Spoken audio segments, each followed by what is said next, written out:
nga to sa skincare products na ginagamit ko na nag-help para mag-lighten yung dark spots ko. So, ayan. Pero kasi ginagamit ko lang to tuwing may gusto akong alisin sa face ko na, alam niyo yun, yung pimple na nameklat na. So, parang pang-help siya sa pang-lighten ng pimple marks. Ayan.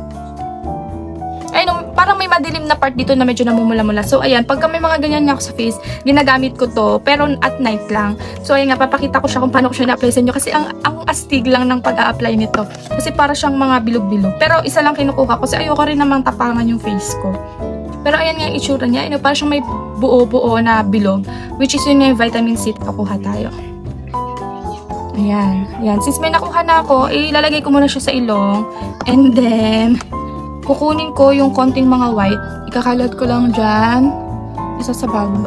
Ayan. Pag nakakuha na ako niyan, i-spread ko na rin siya. Diba nga stick? Ang angas ng ano niya.